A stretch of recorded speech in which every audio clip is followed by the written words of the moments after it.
tu turi padainuoti taip, sako, kad tai atrodytų, kad mes verktumėm, o tu, nes aš, kaip dabar, jeigu prisiminsiu, Estrano, ir va visai, o jinai sako, tu turi dainuoti Estrano.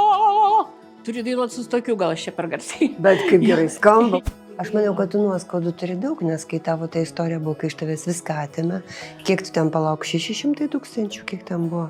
Labai norėčiau, aš dabar taip džiaugsmingai atsikaščiau tą milijončiką, kaip sako liaudė, tik man Hebra sako, nu, kažin ar tau būtų ramu gyventi. Atsimenu, jau darau vestuves, atvažiuoja, visi nori su manimi, nu, kaip labas, aš šeimininkė, aš va taip stoviu rankas užsikišus su pirštinėm, nes tik tualetus ploviau, 6. Tai po to galvoju, ir baigiant šitą kalbą linksmą, sakyčiau taip, gal man iš tikrųjų Violeta ir pagrumojo likimas, kad nelysk ten, kur tau nereikia. Kad jau tavo antraštės spaudoje pasidarė nebe skandalai, o Daina Bilevičiūtė gyvenimą Anglijoje kūrė nuo nulio, Lietuvoje į bedarbę ir benamę. Taip. Būtent, ar ne? Nu, taip. Kaip tavo studentus ir tuos žmonės, kuriuos tu mokai, veikia tavo bendrą reputaciją? Manau, kad labai gerai veikia. Aš nepraradau nei vieno mokinio. Ir kalbant dabar va, tą jau maloniausią temą apie vyrus, tai aš galiu pasakyti, kiek... Maloniausia tema, bravo. Kiek aš esu darius projektų, visada atsirasdavo mano gyvenime vyrai. O vat kai aš esu meilužė, tai tada manim rūpinasi. Tai tu meilužė? Taip. Dieve, koks statusas, nežinau, įdomus ar neįdomus. Iš tikrųjų, tai mane vienintelis, kas erzina, kai moteris susėda, aš per storą, aš ten per tokią, man ten aš to valgau, aš to nevalgau. Man yra įdomesnių dalykų. Viską atėmė, bet mano posakis gyventi Lietuvoje, o dirbti kitoje šalyje pasidarė auksinis. Vokalo pedagogė Daina Bilevičiūtė šiandien atėjo į svečius. Sveika, Daina. 100 metų, laba. Tikrai, kad 100 jau. Tikrai 100. Ant užpakalinių. Ant užpakalinių? Ir ant priekinių. Aš taip juokauju. Bet šiaip tai geras tavo gyvenimas. Suprantu, viena koja Britanija, viena koja Lietuva, ar ne? Labai. Iš tikrųjų, po visų tų savo, be abejo, gyvenime istorijų, tai tikrai aš galvoju, kad aš esu labai laimingas žmogus. Tikrai labai. Laimingas, mylimas, mylima, pati mylinti. Dabar, jeigu šią minutę paklaustume, su sveikata problemų nėra, su šeima problemų nėra, su muzika problemų nėra, viskas kūrybiniam procese. Net nežinau, klauskit, kažkaip reiks mėginti rasti. Sakys, kas čia dabar per tokia laiminga turtuolė vargšė. Bet tu man pasakyk, kaip tu reaguoji, pavyzdžiui, kai žmonės išgirdę tavo pavardę, sako, ai čia šitą skandalistę, o ne vokalistę. Ne, sako, gražiau, žinok, čia galima sakyti, šitoj viskas bus gerai čia. Sako, tu karvė, tu kiaulė, visokių ten gražių epitetų. Ir kas įdomiausia, tai dažniausiai sako moteris. Vat mūsų amžiaus, kaip pasakyti jo.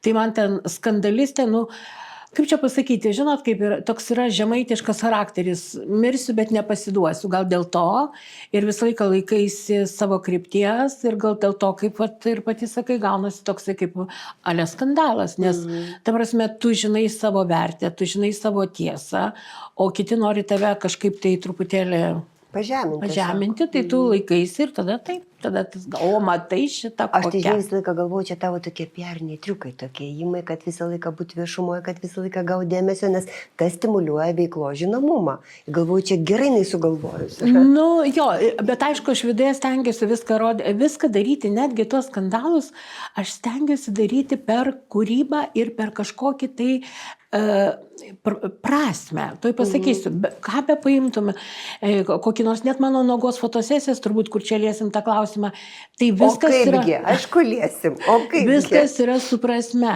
per ką, kodėl, ką aš norėjau to pasakyti, o ne tai. Pavyzdžiui, dabar net neseniai gavau pasiūlymą vėl nuogos fotosesiją, bet aš pasižiūrėjau tą fotografą, net nemėginau kalbėtis, keli sakiniai ir man buvo aišku, kad aš negalėsiu su juo nieko padaryti.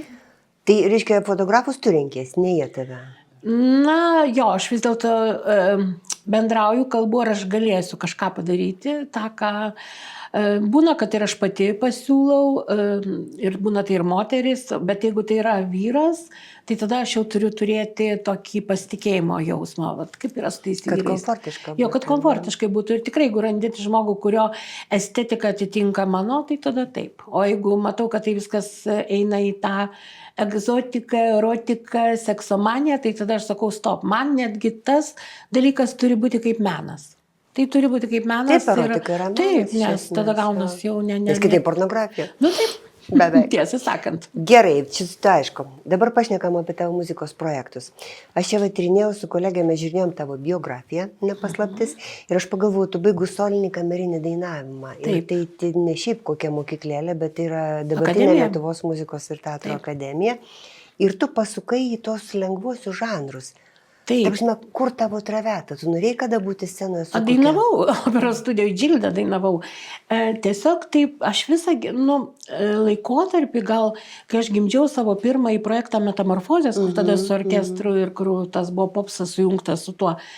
Tai, matyt, aš visą laiką buvau prie to, kaip sujungti estradą su klasika.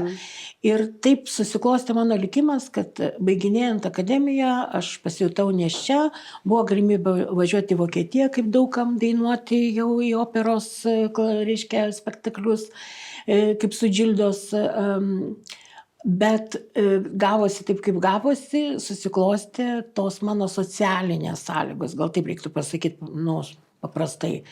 Na ir tada viskas pasisuko dar kitaip. Ir aš net negalėčiau pasakyti, kaip aš nepajutau, kaip aš negrįžau į tą. Padainuodavau dar kažkokias tai arijas, kurias iki šiol dar atsimenu, man smagu.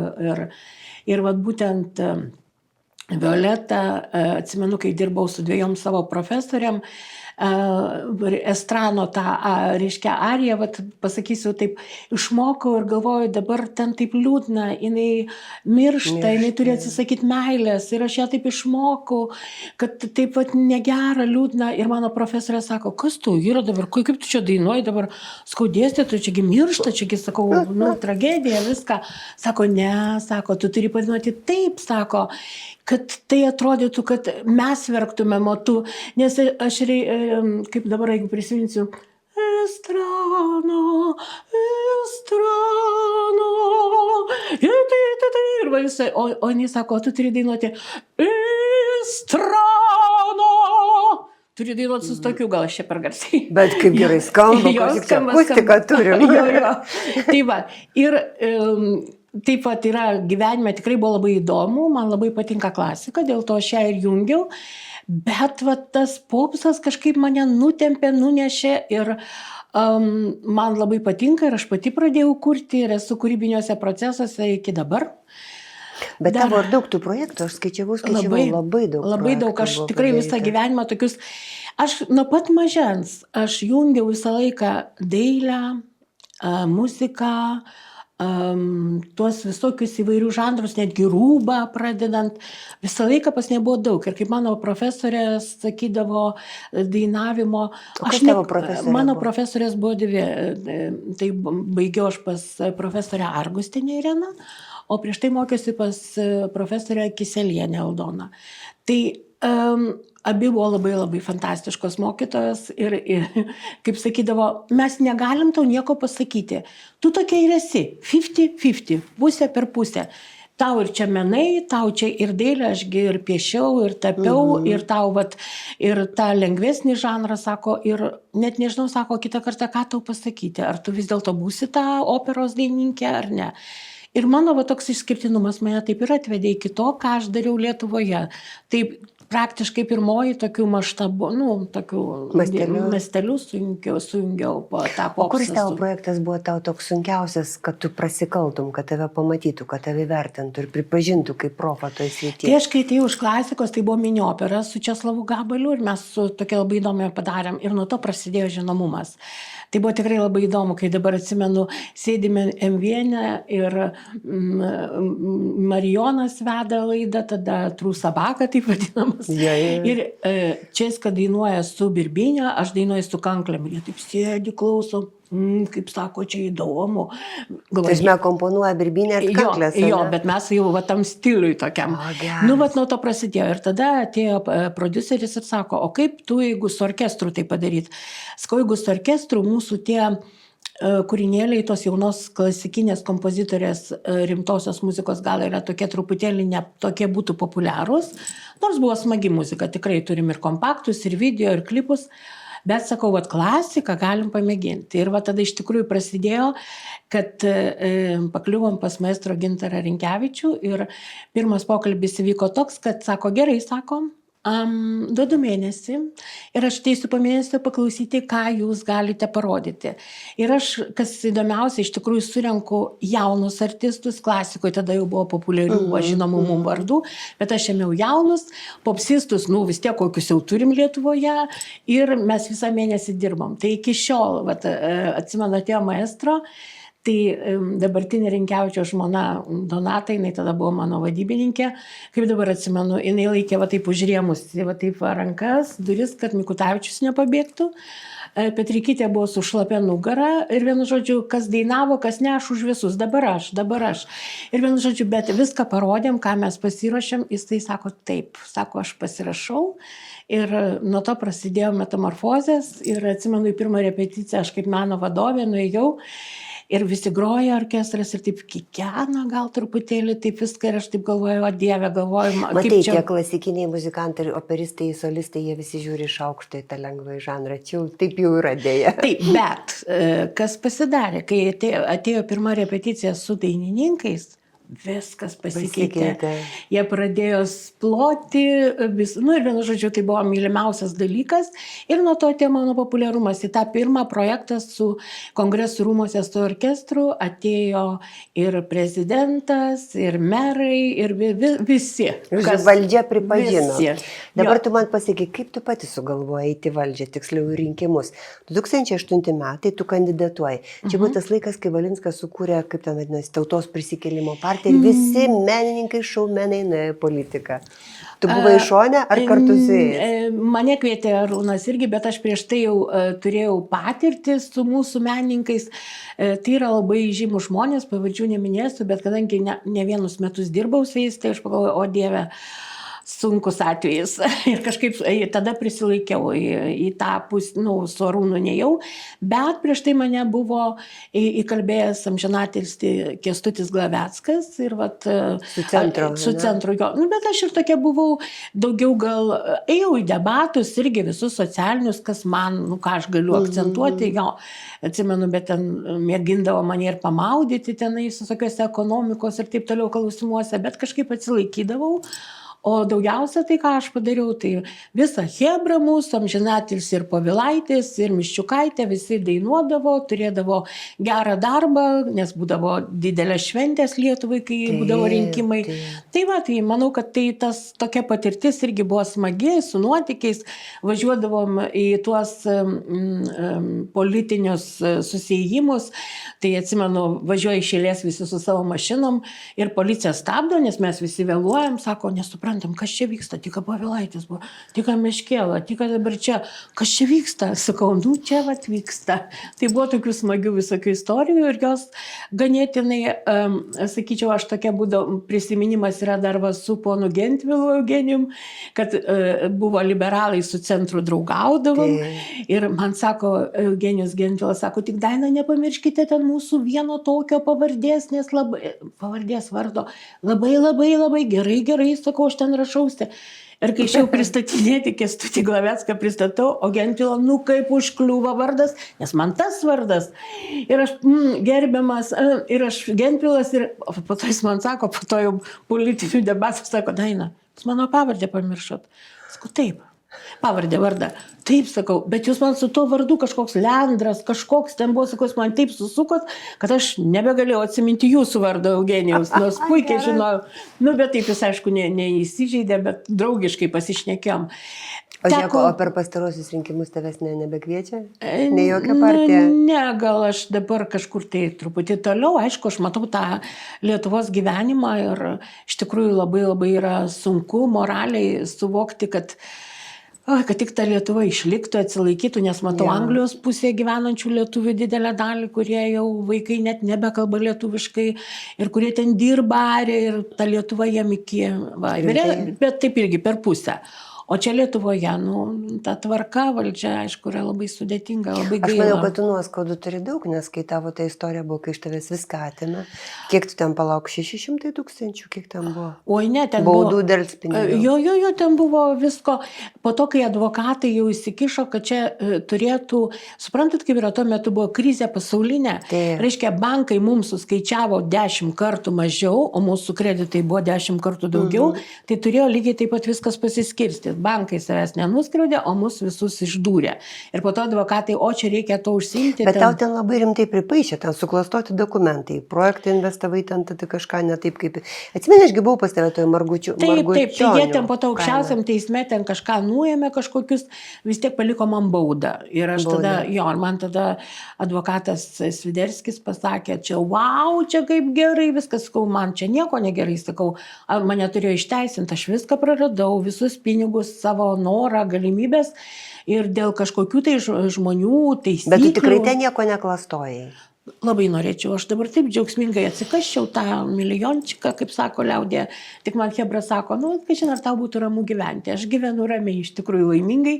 Tai va, buvau labai naivi ir pasitikinti, paminėsiu ne vieną kartą, sakiau, man reikėjo mažiausiai kokių 6 kompetencijų, kad aš galėčiau tokį projektą įvykdyti, todėl kad tave išdurinė visos, pradedant bankais, agentūrom ir ta pati nacionalinė, vienu žodžiu, ten reikia būti ir teisininkų, ir buhalterių, ir turizmo, ir ekonomistų, ir inžinierių. Tai tu nori pasakyti, kad tu ėmėsi to projekto be jokio užnugaro, neturėjai jokių nei teisininkų, nei ekonomistų, nei kokių strategų? Ne, teisininkų neturėjau, tikrai, nes kažkaip net nepagalvojau, kad taip gali būti. Ir atsimenu, kai nacionalinė atvažiavo ir mano tas aferistas genrangovas ten stovi, jie sako, jūs turi būti griežtesnė, reikia čia taip ir taip daryti, tas stovi, šypsosi taip. Aš paminėjau, kad jis yra aferistas, jis mane padavė į teismą, tą teismą aš laimėjau vis tiek, ta prasme, jo žodžiai nieko. Bet kainavo, tai kainavo, ne tik tai būtų, taigi tu viską praradai, trakus praradai. Viską, ir viską. Jo, aš po to paskaičiau, kiek aš turėjau pati pinigų, galvoju, kam aš čia dariau kažkokius tai dalykus, kažkokias ėmiau kreditus, kažką dar, bet ten, suprantate, eina tokia kaip mašina, tu turi tą padaryti. Oi, visko ten buvo ir būtent tik tai dėl to, kad mano toks stiprus charakteris, aš ir viską padariau, iš principo pastačiau, kaip yra viskas ir turėjau jau renginius ir vestuves. Atsimenu, jau darau vestuves, atvažiuoja, visi nori su manimi, kaip labas, aš šeimininkė, aš va taip stoviu rankas užsikišus su pirštinėm, nes tik tualetus ploviau, 6. Taip pat galvoju, ir baigiant šitą kalbą linksmą, sakyčiau taip, gal man iš tikrųjų Violeta ir pagrumojo likimas, kad nelysk ten, kur tau nereikia. Kaip tu emociškai tą ištvėrė? Nežinai, prarasti pinigus yra viena, betgi kerta per sveikatą tau nesušlubavo? Taip, aš sirgau depresiją, bet vėl atsirado žmonių, kurie tai matė ir kurie mane ištraukė iš to. Aš dar pradžio nesupratau, netikėjau, bet kai vieną rytą atsikėliau ir kaip jau galvoju, kaip vilkas pradėsiu kasti, pati pakliūtum ir tave, bet ne dėl to, kad tiesiog tu nori visus kasti. Kasti tai reiškia jau turbūt toks gynimasis, ar kaip tu piktas, tau viskas ne taip, viskas negerai ir buvo tas pojūtis, man buvo labai svetimas, nes aš tokio neturiu pojūčio gyvenime, kad kažką netgi tą aferistą man jo buvo gaila. Aš į teismuose, kai matydavau, jis tai visą laiką Dainutė, man jo būdavo gaila, aš visiškai neturėjau jokio jam pikto jausmo, nors jisai viskas sužlugdė, kaip sakyt, tą kultūrą kaime, bet nesvarbu. Tai va, ir aš tada gydžiausi nuo depresijos, gal kokius 8 mėnesius, va, ir labai džiaugiuosi, kad nepraradau sveikatos. O klausyk, kaip tau atsirado ta idėja važiuoti į Britaniją? Taigi... Irgi žmonės tiesiog, kai tau... Žinai, ką norėjau pasakyti? Biški vėlokai. Vėlokai jo, bet kad tokia situacija... Turime pradėti gyvenimą iš naujo. Jo, kai tokia situacija, kai tu neturi jokių galimybių Lietuvoje, tu esi tiesiog, va taip, visas... O tau užsidarė visi vartai Lietuvoje? Kaip vartai, visos sąskaitos, visos mokesčių inspekcija negrąžino 500 000, po to aš gavau dar kažkada, tai prieš, kol išėjom iš Europos Anglijoje, vėl draskimasi, kad jūs skolinga 44 000, parašiau laišką, o kur mano pinigai, kur jūs man negrąžinot, 10 metų jokio atsakymo. Bet ir išsilygino tas reikalas? Aš jau nieks neišsilygino, viskas turbūt yra. Tai aš dabar kiek uždirbu, kiek galiu, po 10 eurų ir moku. Aš sakiau, nebekišiu pinigų nei advokatam, nei teismam. Žinokit, va, kaip pati sakai, sveikata yra brangiau, nes teisybė rasti eiti prieš valstybę, čia didelis ieškinys. Ir aišku, jie iš karto žyminį mokė, oi, čia žinokit, yra žaidimas. Ir va, aš atsimenu, kai viskas prasidėjo, man Masalskis, Kęstutis, sako, jis turėjo irgi teismus ir sako, aš tau, tu žinok, tai yra labai ilgai ir labai sunku. O man dar buvo tik pradžia viskur, aš galvoju, kažkaip taip atrodė. Kažkaip labai viskas oriškai. Tu gal optimistė esi tokia. Jo, bet kai tą viską praėjau, aš supratau jo žodžių prasmę. Jisai buvo teisus. Labai teisus. Nes tai yra ilgas procesas, tai labai daug prarandi. Visko buvo, aš per tą laiką ir avariją pakliuvau, neturėjau jėgų, reikėjo į teismus, paprašė advokatas, kad man leistų pasigydyti, tikrino, ar iš tikrųjų čia aš nugydausi, ar čia nėra kažko. Teisme, ne teisme, o tyrėjai tyčiodavosi, pasakiau teisme, kad jie turėjo psichologinį smurtą, pasijuokė. Koks čia, žinokit, ten yra mėsmalė. Matai, čia dar buvo senokai, čiagi kiek, prieš kokių 10-15 metų, tai dar tie ir santykiai tarp žmonių, ir tie visi, žinai, klišės kažkokie įsivaizdavimai kitokie buvo, dabar yra daugiau tolerancijos, daugiau suvokimo tokių niuansų. Aš jau po to pagavau kampą, nes teisminiai procesai vyko ilgai, tai aš taip pasakydavau, aš net nemoku kalbėti jūsų tą kalbą, aš kalbėsiu taip, kaip aš kalbu ir prašau manęs klausyti. Tai taip užsičiaupdavau. Vienu žodžiu. Tai stipri tu moteris, stipri aš turiu pasakyti. Tai kaip nebūt skandalingai po tokių įvykių. Nes jau tai žiūriu, kad jau tavo antraštės spaudoje pasidarė nebe skandalai, o Daina Bilevičiūtė gyvenimą Anglijoje kūrė nuo nulio, Lietuvoje į bedarbę ir benamę. Taip. Būtent, ar ne? Taip. Ir bedarbė ir benamė. Taip. Ir, kaip pasakyti, iš tikrųjų daug yra tokių žmonių. Čia aš tik tai, kad aš žinomas žmogus, bet tikrai aš manau, kad ne viena ir Anglijoje teko labai daug susidurti, kurie išvažiavo grinai nepatemdami Lietuvoje tos naštos, turėdami, pavyzdžiui, turiu šeimą, 5 vaikai. 2 kart po 2 dvynukus ir 1 atskiras. Tai dirba juodai arė, kad tuos vaikus išlavinti, išmokstant, labai talentingi vaikai ir taip toliau. Jie čia Lietuvoje būtų, aš nežinau, kas būtų. Bet vis tiek, kaip išgyventi. Kaip tau šovė išvažiuoti į Angliją? Tiesiog įkalbėjau irgi per pažįstamus. Su viena dizainerė, jau dabar amžinatelis, jai didelis dėkui. Jinai pasiūlė, aš pamėginau, parašėm reklamą, kad aš galiu duoti vokalo pamokas. Atsirado ir aš va taip pradėjau ir va taip įsisukau. Po to mano dukra baigė čia dizaino kolegiją, kostiumo dizainą, tada jinai įstojo į Angliją, vėl į universitetą į dizainą, tai va ir šeima ten visa, va taip va, ir po truputį taip viskas susidėliojo. Bet o ten tuvėjai, kur įsikurti, apsigyventi, kaip tu va tas atvažiavau su lagaminu ir kur toliau, kurią čia pusę Tikrai iš stoties? labai padėjo lietuviai, pradžioje gyvenau pas tą dizainerę vos ne ten virtuviai, bet ten jų virtuvės didžiausi plotai. Tai va, po to turėjau irgi galimybės, priėmė ten gyventi, kambarį pasiūlę, ten pamokas daviau, tai va visur savo. Bet visą laiką ant kampo pasirinkti. Jo, ant kampo, bet po to, kai dukra jau atvažiavo, tada jau išsinomavo, tai tada mes jau kartu, ir va, jau tada viskas, kaip sakoma, su dukros šeima, nes vienai man Anglijoje, aišku, brangoka nuomotis, jo, ir tai va yra draugų, kurie labai padėjo ir priema, ir pamokas leidžia pravesti. Tikrai. Tai kiek tu metų sumoji prabuvai tu Anglijoje savo profesinę veiklą ir gyvendama? Jau apie 10. Apie 10 metų, ar ne? Kuo tave išmokė? Na, man labai ten patinka, man iš tikrųjų, aš labai daug ten, aš ir Škotijoje dirbau ir važinėjau. Man iš tikrųjų tai pirmučiausia tai, kad aš dariau tai, ką aš visą laiką darau. Vat man tas labai, ir iš tikrųjų yra labai daug gabių ir vaikų, ir vat dabar tiesiog galiu pasakyti apie savo profesiją, kad yra, pavyzdžiui, pas mokiniai, kurie turi ir anglų mokytoją ir mane. Tai vat pasakė, kad mano metodika atitinka ir gaunasi toksai kaip stiprus ėjimas į priekį ir tėvai labai patenkinti, kad, O tu pati susikūrei tą metodiką? Dirbau per daug metų, aš jau ir daug turiu praktikos ir daug informacijos iš visur, kiek galėjau, irgi tokia Amerikonė Biofronik yra, reiškia, metodikos labai įdomi kvėpavimo, ten ir su medicina susiję. Aš tokia esu mokytoja, kuri ne tik tai moko kvėpuoti, dainuoti, bet dar truputėlį ir mediciniškai. Pavyzdžiui, dabar galiu pasakyti, jo diagnozės galiu ir turiu specialistę, kuri gali padėti ir čia Lietuvoje. Kieno diagnozės gali pasakyti? Na, pavyzdžiui, jeigu žmogus dainuoja ir matau, kad kažkas truputėlį kitaip su dantukais, su liežuviu, su žandikauliu, tai vat galiu rasti ir vat dabar vat paskutiniai tokie ėjimai buvo, tai vienos, vat, pavyzdžiui, turbūt net girdėję nesat, žandikaulio klapanas išniręs, pas kitą dantų smegenų raumenys neišsivystė ir dėl to net dantukus gali prarasti ateityje. Ir va tokius, ir tai viskas surišta yra ne tik tai su dainavimu, bet ir su žmogaus sveikata. Tai va, aš pati neturiu medicinio išsilavinimo, bet turiu žmogų, kuris turi aukštąjį mediciną, kaip gydytoja. Ir čia ir Lietuvoje tai jau yra pasakyta, jau netgi. Sako, tu diagnozės jau gali pasakyti. Tai įsivaizduoju, net, pavyzdžiui, kad vaikas ar suaugęs žmogus gerai dainuotų, tai vat man reikia netgi, kad būtų aparatas labai, tai viskas tvarkoja. O dabar visi turi labai didelių problemų.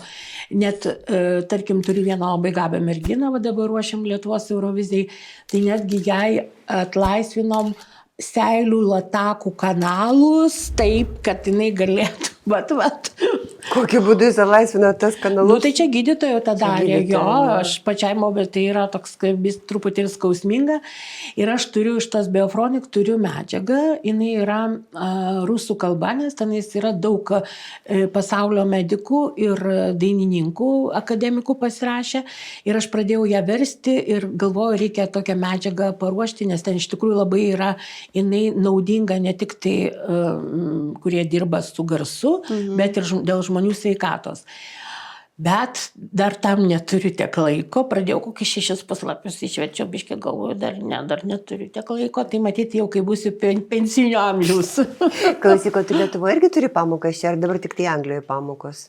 Aš turiu ir Lietuvoje studentų, jo, bet daugiausia, aišku, mano yra, ir dabar netgi turiu studentę iš Briuselio. Wow, kaip smagu. Jo, mergaitė. Sveikinu, super. Žiūrėk, kaip tavo studentus ir tuos žmonės, kuriuos tu mokai, veikia tavo bendrą reputaciją? Manau, kad labai gerai veikia. Aš turiu omeny taip, tuo sunkiojų laikotarpiu, kai tikrai aš skambėjau visoje Lietuvoje, visose Maksimuose, visose televizijose buvau, aš nepraradau nei vieno mokinio. Nei vieno. Tai galim nuo to ir sakyti.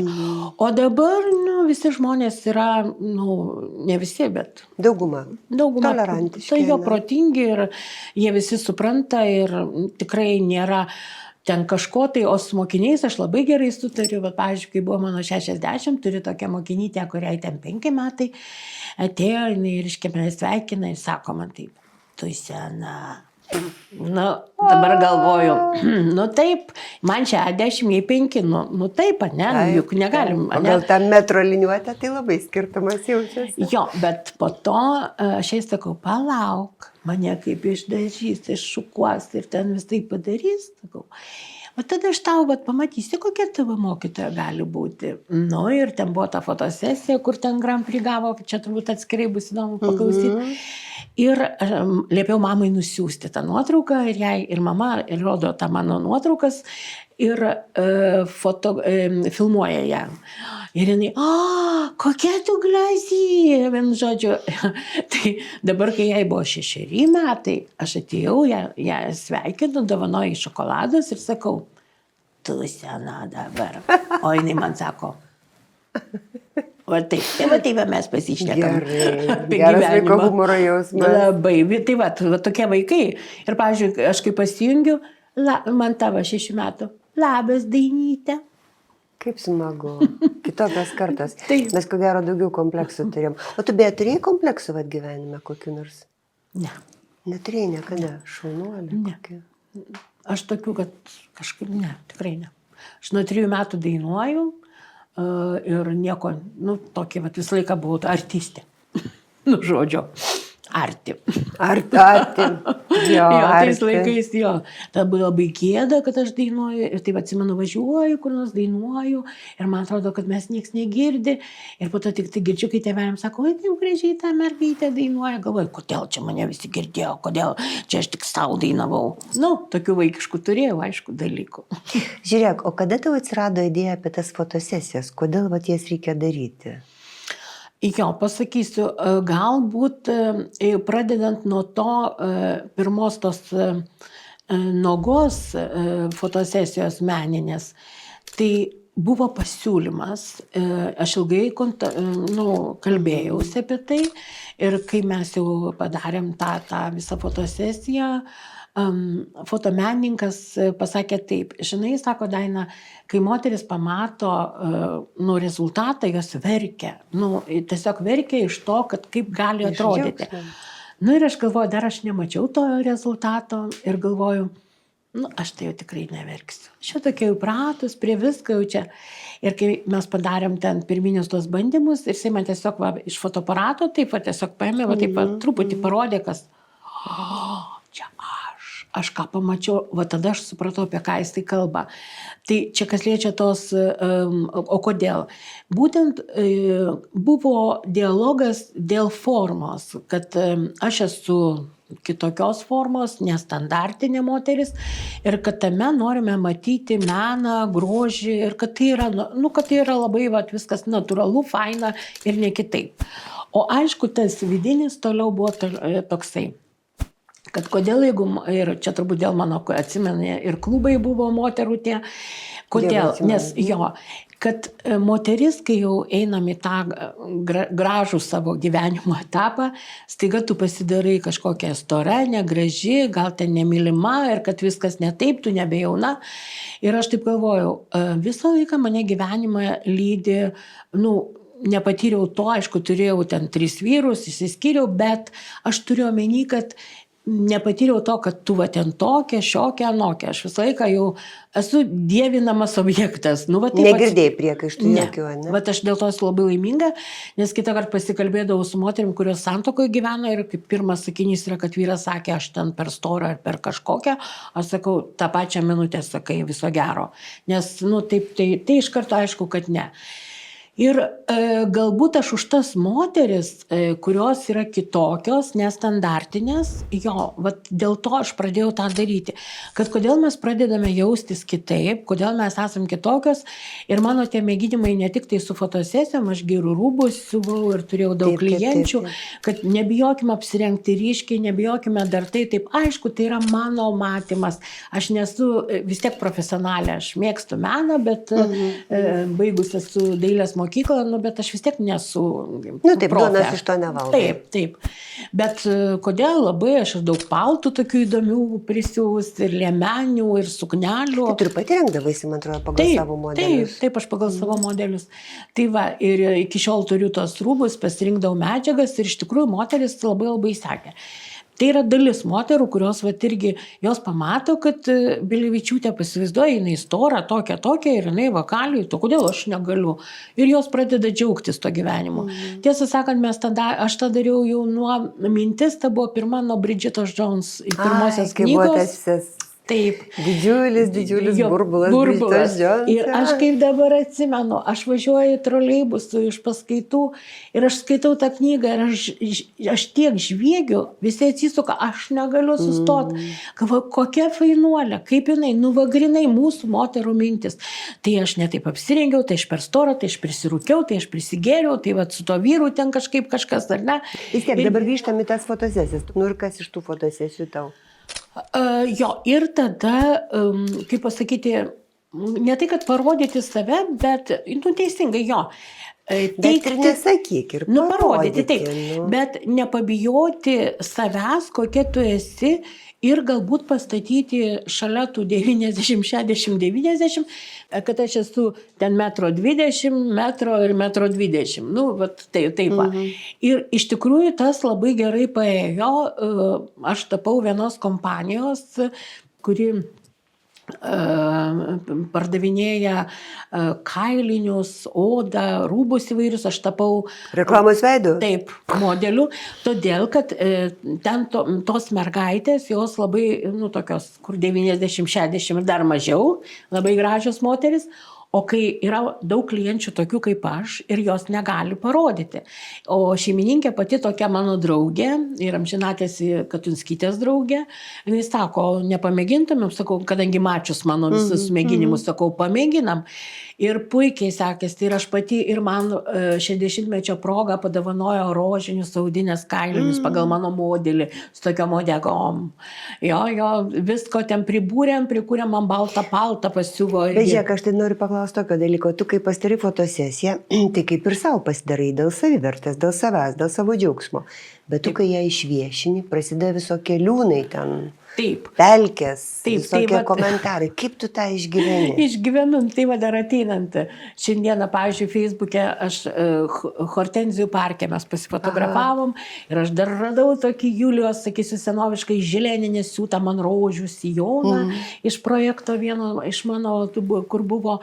Ir galvoju, kaip gerai ten tose hortenzijose pereinančios spalvos. Ir tiek toks džiazas buvo ten, mes tiek prisikvailiojom, kad visos sudėjosi skrybelės, sijonus, viską. Ir tokį stilių dryžuotą, burbuliuotą ir ružavuotą buvo. Nu ir va, labai fainos šio nuotraukos ir iš tikrųjų, tai va, vienos kaifuoja ir kaip fainai, kai mes tą darėm ten Hortenzijų parke, labai daug žmonių priejo irgi fotografavosi, džiaugiasi.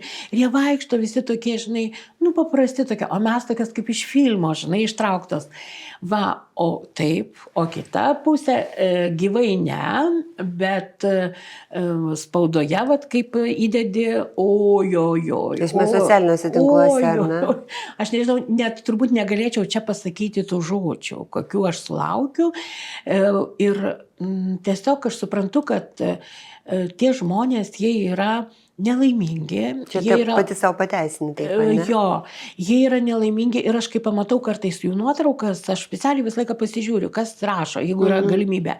Tai iš tikrųjų tu iš karto matai, ar iš akių, ar iš to kaip yra, ar kaip.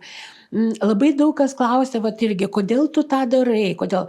Tai aš va pas Naglį Šulją buvau ir irgi aš pati jo paklausiau. Jis sako, Daina, tu nieko nepakeisi. Kai tu atėjai į šitą gyvenimą, ten jis man susakė, aš tų pavadinimų neatsimisiu, kiek planetų stovėjo ir man davė tą ryškumą, aktyvumą, strategiją. Sakė, tu niekad nepasikeisi. Čia tavo yra atėjimas toksai. Ir aš žiūriu, nu, kai mane, kai sako, kai velnės neša, aš sustoti. Ir o jos gal tai erzina, nu, iš kur ta moteriškė šitiek metų, tiek energijos turi, Ir iš tikrųjų, ką Bet iš vis kada būni rami? Būnu, aš labai rami. Labai rami. Pati viena tyliai, kaip būni, ar ne? Taip.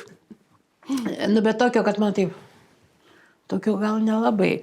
Bet aš visą laiką prisigalvoju kažko. Tai va, jeigu būnu ten su draugiam, ir kalbant dabar va, tą jau maloniausią temą apie vyrus, tai aš galiu pasakyti, kiek... Maloniausia tema, bravo. Kiek aš esu darius projektų, visada atsirasdavo mano gyvenime vyrai. Visada. Toksai, vat, nu... Asmeniniam gyvenime vyrai atsirasdavo. Taip, tokia, visą laiką, nu, kaip čia pasakyti, toksai būna pagyvėjimas, toksai. Ir taip atrodo, va, kaip ir sakai, tai va, tu ten save dedi ant tavęs ten, kuo labiau loja, kaip sako, tuo daugiau gerbėjų ir visokių. Plius mano specialybė tokia, nu, aš vis tiek, aš dainavimo tai nemečiau. Tai dabar pašnekam tą, vat, gerąją temą, kaip tu sakėjai. Metėme apie vyrus. Tu pasakyk, vat, taip yra, kad gyvenime visos merginos svajoja apie princą. Nu, ten su žirgu, be žirgo, bet kad princas jau būtų. Tu turėjai kokių svajonių? Kaip tu vat įsivaizdavai, koks tavo vyras turėtų būti, ar kokie tavo vyrai? Nu, turbūt negalvoji, kad turės 3, 8 ar 10 vyrų.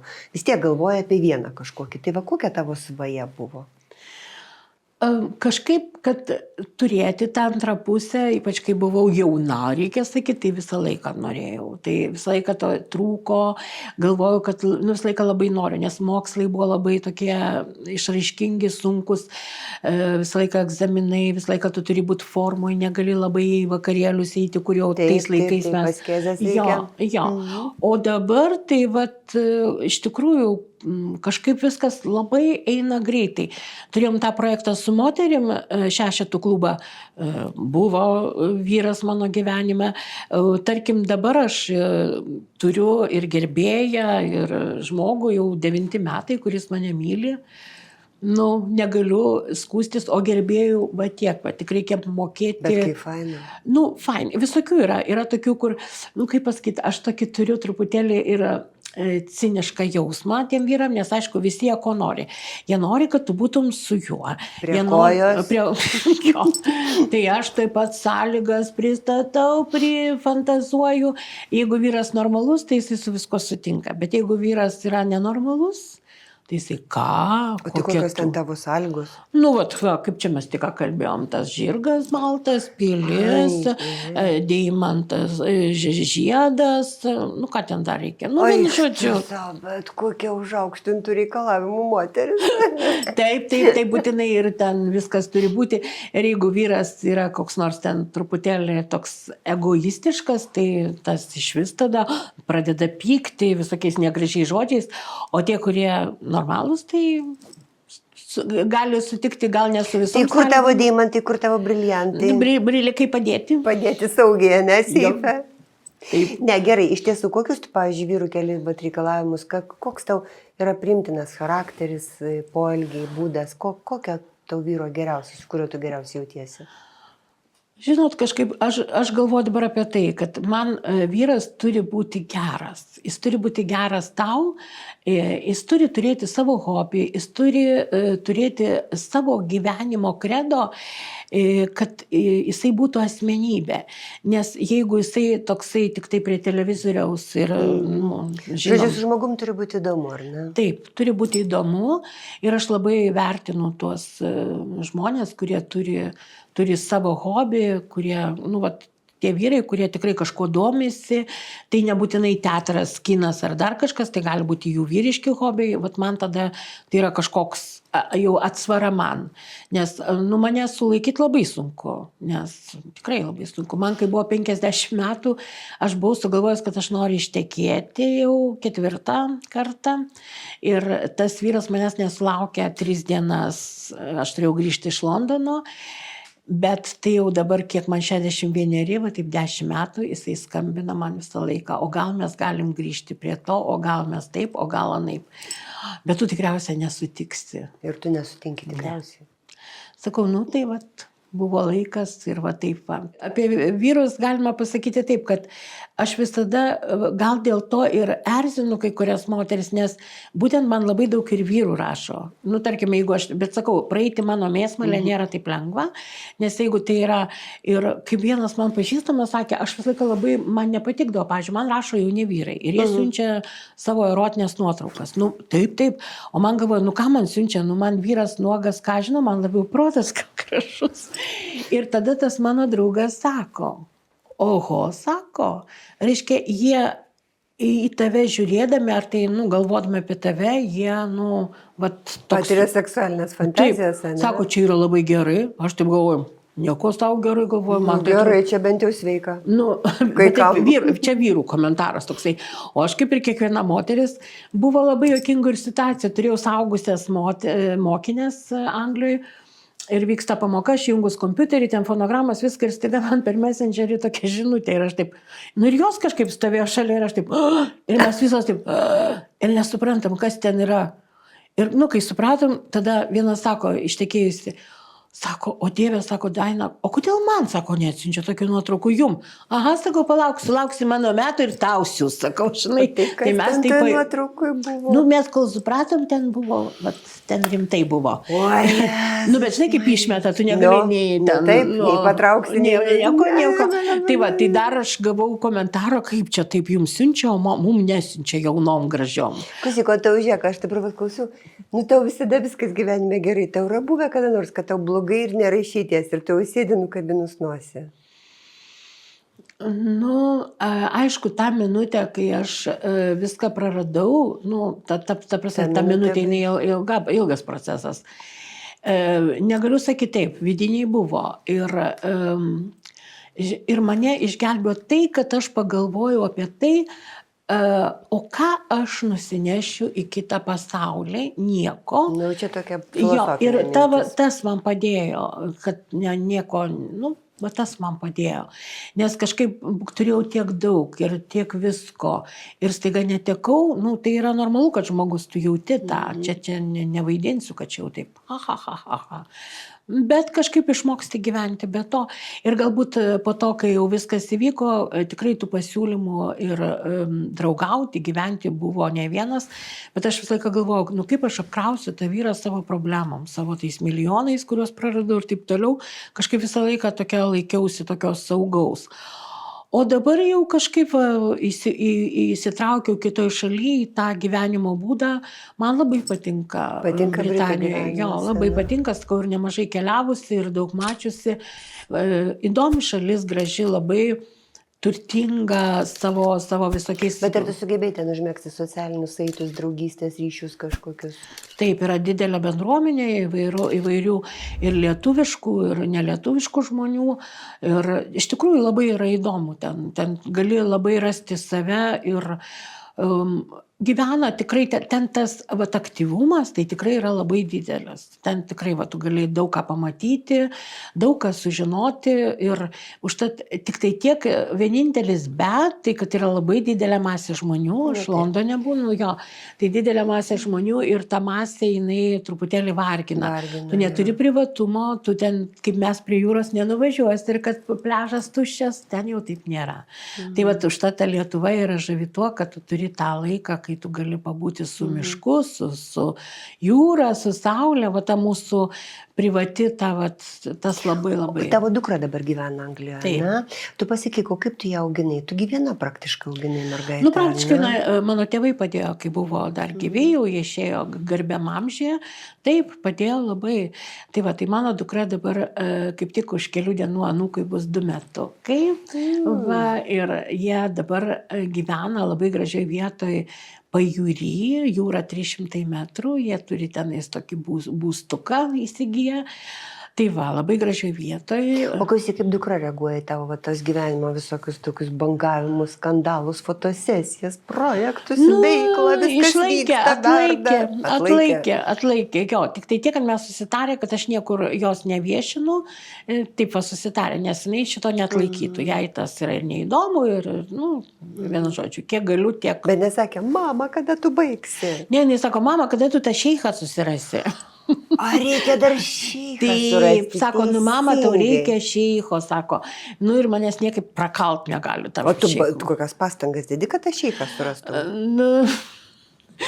Čia padirbėti reikia, čia, žinok, šeichai nesimėto ant kelio. Taip, tai galiu pasakyti. Vienu žodžiu, yra Anglijoje toksai pažinčių puslapis, bet ten reikia atsakyti kokį 90 klausimų. Ten pasakė mano svočia, kad... Man atrodo, match vadinasi jisai, ne? Kaip? Match.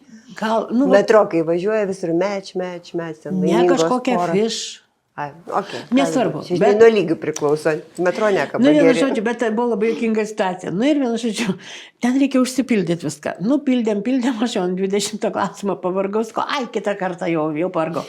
Tai taip ir liko. Tai po to jau svočia padėjo, sako, duok, aš tau viską užpildysiu. Ir gerai, jinai užpildė.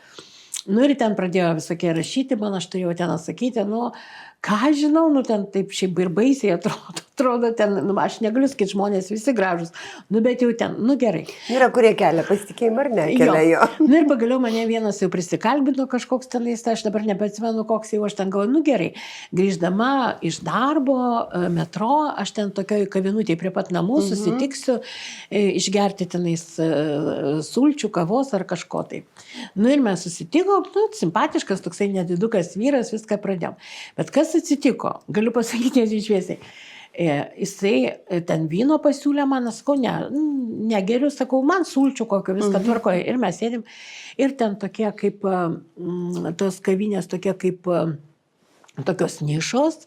Nu ir va mes ten, ir ką jisai daro, nu ir mes ten kalbam, ką jisai, ką aš ten viską.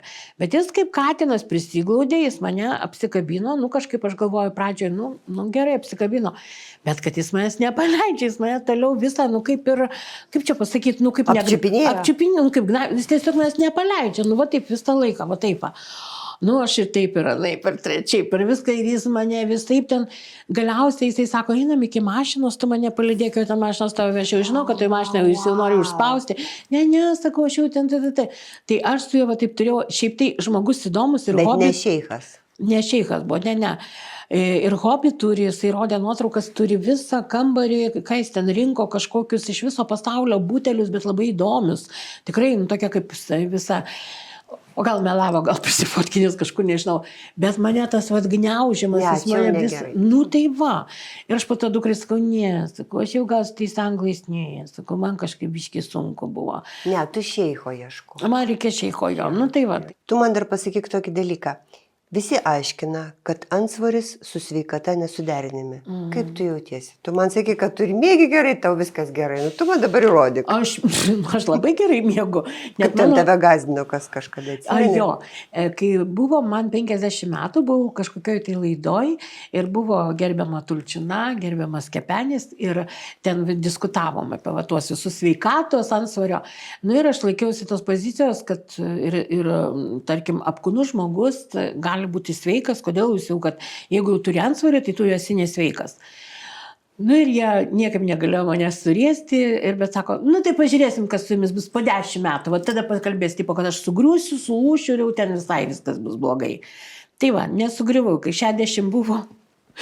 Va, 10 metų. Nu, aš savo daviau, nu, jie sakė 10 metų, tai aš sakau, taip, aišku, aš turiu problemų su sąnariais, bet tai turėjo mano prosenelė, mano baba, mano mama ir aš čia yra tokia avarijų turėjus.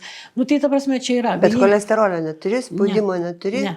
Permušimų neturi? Jo, ne, tai vat teko... Ko daugiau reikia? Ne, vaistų nevartoju jokių, apart papildus, kuriuos ten mes vat, visos, kad dėl grožio ar ten ko nors. Tai galiu pasakyti, kad kai nuėjau Anglijoje, ten, nu, privalai vis tiek kažkokiu yra, kad turi nueiti į medicinos. Pasitikrinti. Tai sesutė, reiškia, tą spaudimą pamatavo, o sesutė buvo tokia kaip aš, nu, dar dvigubai tokia gerulė. Ir jinai taip pamatavo ir taip mane, beautiful, 120 ant 80. Nu, vadovėlis. Nu, tai jinai taip tokiam akim negalėjo patikėti, kad čia toks tai klientas atėjo. Tai va, bet esu Anglijoje truputėlį po savo 60-mečio turėjau labai didelę Tenerifę šou ir tai buvo truputėlį problemų pasirodo su raumenim ir tokie skausmai buvo nemaži. Tai va, buvau pakliuvus į ligoninę. Tai buvo labai juokinga situacija, kai aš pradžioj buvau be vertėjo, kadangi mediciniai terminai truputį. Ir mes tiek su gydytojai kliuvome į tokį, jinai kalbam apie kaulus mano, o jinai sako minkšta kažkas. Nu, aš žinau, kad muscles tai raumenis, kad ten dar kitus, bet daugiau ten ir niekaip, ir Google'as tas neišverčia kažko. Nu gerai, ateisit kitą kartą su vertėju ir tada, ir kiekvien, jau, nu, buvo taip, net juokinga abiem. Nu ir po to aš jau kitą kartą gavau tą jau appointmentą, vadinamą angliškai, su vertėju ir viską ten išsiaiškinom. Pasirodo, man buvo kažkoks raumenų ten tokie stiprus, kad tikrai net miegoti negalėjau, bet viskas susitvarkė. Žodžiu, tai va, daina paneigianti visus mitus. Nu, kol Ir apie kas. sveikatą, ir apie meilę, ir apie vyrus, ir apie darbą, Taip, ir apie moteris- pripažinimą, Taip. ir apie skandalus Jo, netgi. tai vat mane, aš iš tikrųjų, tai mane vienintelis, kas erzina, kai moteris susėda, aš per storą, aš ten per tokią, man ten aš to valgau, aš to nevalgau. Man yra įdomesnių dalykų. Suprantat, nes kažkaip man, kad ten vat, visos apie tą svorį, kad ko aš valgysiu, ko aš nevalgysiu, o aš buvau prieš 30. Dabar grožio kulto laikai. Dabar jau taip Nu, reikia. ir po to, žinai, dabar va taip paimsime kokį viršelį ir visos vienodos, kaip pilki grindinio akmenys, vienodos. Lūpas ten, nu, aš net koncertus, kai darau, sakau, mano koncertai yra ekologiški ir visi juokiasi. Sakau, pas ne viskas natūralu, balsas natūralus, aš pati neturiu nei Kūnas pasiūta, nei natūralus. prisiūta jo ir mano, sakau, mokinės tokios. Tai galiu pasakyti, dabar netgi per tuos masažus, kur radom ten su mokiniais, ten darėm sveikatą, tai mano kita gydytoja, masažistė, vienai mergaitai, reiškia, antiek sutvarkė tą viršutinę lūpą, kad pasidarė tokia labai graži. Ir Taigi sakau, kaip antis? Nu, ne tai, kad, bet jau tokia labai arti. Sakau, nu tu, sakau, ką tu, kaip gerai, sakau, jokio silikono nereikia. Viskas natūraliu būdu rankom padaryta. Ir dabar ta lūpa, kai duoda, tai, va to viso ko reikia. O tai buvo pradžioje labai įsitempus. Tai va, tai kai mes ir plastinės padarom su garsu, su žiniomis, tikrai vargšės moteris kankinasi ir aš taip pasakyčiau, kitą kartą aš net vyrų klausiu, tai kodėl jūs taip, va, tipo jums reikia plonų, čia visos iš proto eina, o jūs dėl manęs čia irgi tik tai Irgi iš proto eina. Tai sako,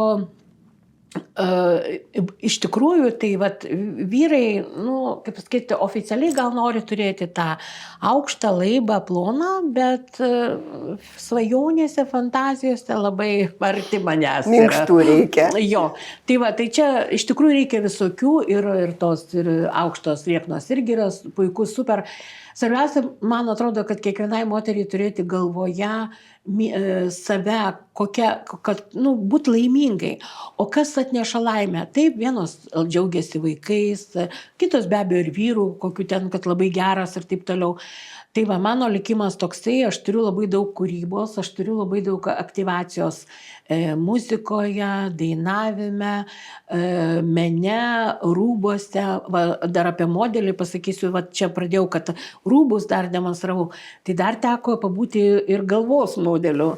Irgi pasakysiu, ten dalyvauja moteris specialistės, iš Kauno aš stilistę turiu tokią Dianą ir dalyvauja, jinai irgi yra mano metų. Ir ten dalyvauja visos jaunos. Ir ten įvairios temos ir viską. Nu ir jinai kaip pasiūlė. Čia klubas kažkoks ar kas kažkas? Ten yra asociacija ir yra kuratorė, kuri paskelbė tos konkursus. Ir dabar aš nebeatsimenu, kokioj ten mes rytį ir jinai jau paruošė mane, kur ta senė sakė, kokia tu graži. Ai, supratau. Nu tai va, ir jinai gavo Grand Prix. Ir aš sakau, ir mano nuotrauka buvo prie tų modelių, kuriem po 20 ten metų, maksimum 30 ir man 60. Sakau, va čia tai yra menas, padaryti moterį tokiuose metuose, vis tiek, tai turi ir tas raukšlės jau ten dar kažką paslėpti. Tai aš vat manau, tai aš vat irgi dėl to visą laiką kovoju, kad moteris, kad ir metuose, jinai yra vis tiek žavi, graži, jauna, svarbiausia, kaip visos norime būti. Ir sakyčiau, gal pačios moteris save šiek tiek menkina, kad visą laiką, aš prieš 30 metų sveriau tiek, sakau, dabar man 60, tai aš prieš 40 metų sveriau 49. 49 kilogramus. Neįtikėtina. O paskui pasikeitė. Taip, o paskui viskas, tai sakau, tai ką man irgi apie tai šnekėt, aš net, gal aš laiminga, kad aš praėjau. Ir kai atsimenu, dalyvavau ledo šou, tai aš vienintelio, ko pavydėjau dėl savo svorio, tai tikrai pergyvenau dėl to, kad Irma Jurgelevičiūtė svėrė tada 48, Viktorija Dainykė 44 ir jas pakeldavo ant rankų ir va taip sukdavo, o manęs nieks negali pakelt. Ir aš atsimenu, kaip aš norėjau, kad mane kas pakeltų ant ledo. Saugiai, kažin jaustumės, jeigu pakeltų. Tarp kitko taip neiškėlė, bet va taip iškėlė. Tai tada dar amžinatis iš Apranauskas komisijoje sėdėjo 6 visus gavom, jo. Bet jau ten, kas buvo įdomiausia, jeigu ant parketo treneriai parodo, mane bet koks vyras gali pakelt. Kudutis, planutis, yra specialūs, Jo, yra technikos. Ant ledo. Judesys. Ir taip toliau. Ten yra truputį kitaip. Tai va, vienintelį kartą labai pergyvenau. Nu, ir dabar, va, pavyzdžiui, buvau kažkokiam čia žaidime televizijoje, tai irgi ten, va, darė tokius jogos pratimus, tai ten su svoriu reikia, nu, tas, kur parodė, jisai virš 100 svėrė, bet jis jau ten įsitreniravęs. O ten, va, ta kita pora, kur buvo konkurentai, kudučiai labai, nu, tai jie ten taip palengvai, nu, jau, va, aš vis tiekiausi, nu, sakau, kas mane iškels. Nu, tai, va, tokioje situacijoje kartais, va, nu, pajokauji, pakvailioji, pasidžiaugi, jau yra kaip yra. Bet, sakyčiau, moterim dėl svorio, kurios jeigu neturi problemų dėl sveikatos, džiaugtis, puoštis, eiti. Va, Anglijoje, pavyzdžiui, net ne mano metų, o dar vyresnės, 10 metų, 20, kaip jos vaikšto į klubus, jos dainuoja, jos į tokius vakarėlius, kaip jos apsirengia. Tai aš arti nestovėjau.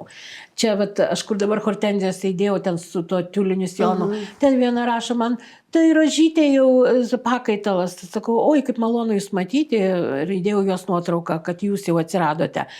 Atsukau veidrodėlį tai moteriai, jinai mato, taip. Bet iš tikrųjų, Anglijoje, tai ten aš nežinau, ten iš vis taip, visi ramiai vaikšto. Tai vat ką aš išmokau, galbūt ir iš Anglijos, ramiai, nieko nekreipti dėmesio. Taip, istorija linksma žiema, čia Lietuvoje buvau. Ir parduotuvė, va taip, va, už kampo, ai, galvoju, užsidėjau tokį ilgą paltą su kailiuku, galvoju, batų nesiausiu, labai tingiu, su tokiam baletkėm ir per sniegą, tep, ir greit nubėgau, galvoju, čia iki parduotuvės, nu kiek ten, nu 30 metrų, eina tokia močiutė. Ir mane pamatė, sustojo ir pradėjo žegnoti. Galvoju, žmogus ir gal batų neturi, o batų silkas, o negaliu juoktis į akis, nu, nepatogu, žinai, bet galvoju, nu va, žmogui kaip, nu, Lietuvoje atrodo. O Anglijoje, tenai sakau, ten jos eina su šortais, jo, su mano basom kojom vasario mėnesį, klubelius, plikom krūtinėm. Ten iš vis net kalbų nėra. Tai vad galbūt ir žmonės, nu va taip jie laisvai jaučiasi. Nu mes lietuviai esame tokie gal didesni estetai ir ypač moteris, tu vyresnio amžiaus, jos jau labai save taip. Nu, bet kadangi man tai negrėsia, aš atėjus iš scenos, dar ta scena... Teisingai, scena tave pakočiojo gerai ir iššūkdė, iš esmės tave užgrūdino. Taip, tu nieko nebijai ir atsimenu dar prie amžinatilsį Marija Rasteikaitė papasakojo aktorė, kaip jinai Italijoje važinėjo ir jau tada, tai aš buvau studentė, man buvo 18 metų, pasakojo apie spektaklius, kur aktoriai nuogi vaidina ir taip toliau, taip toliau. Jau tais laikais Europoje buvo daug visko, čia mes tokie truputėlį... Uždaryti buvom, uždaryti. Žiūrėk, pabaigai turiu tokių labai įdomių klausimų, greitų, kuriuos galėtum atsakyti vienu sakiniu, pavyzdžiui, mitas ar tiesa. Scena gydo širdį? Taip. Puiku. Branda tai saulėlydis ir nuobodulys? Ne. Pradėti niekada nevėlu? Taip. Meilė žudo talentą? Ne, gal. Ne. Daina be skandalų? Ne daina? Taip.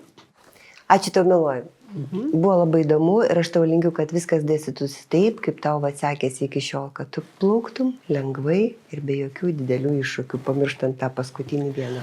Nu, taip jau jo. Kas buvo, tai jau taip ir lieka, bet gyvenimas į priekį. Į priekį. Labai į priekį, gal. Ir taip gražiai, kad į priekį. Labai daug svajonių yra didelių ir, sakau, dabar savęs noriu tą dainą susitvarkyti, tai jau čia vėl skambės Vyzdalė. Nu ir gerai, skambės. Nu ir gerai, aišku. Nu, kad tekstą labai gražų sukūriau. Ta prasme, gražų, tokį pikantišką. Good. Vėl viskas apie moteris, apie meilę ir apie vyrus. Nu va, viskas apie meilę, apie vyrus, apie moteris. Tai jeigu norite, kad būtų jums taip, kaip dainai buvo šiandien papasakojus, tai tiesiog paspauskite like, prenumeruokite ir bus viskas gerai.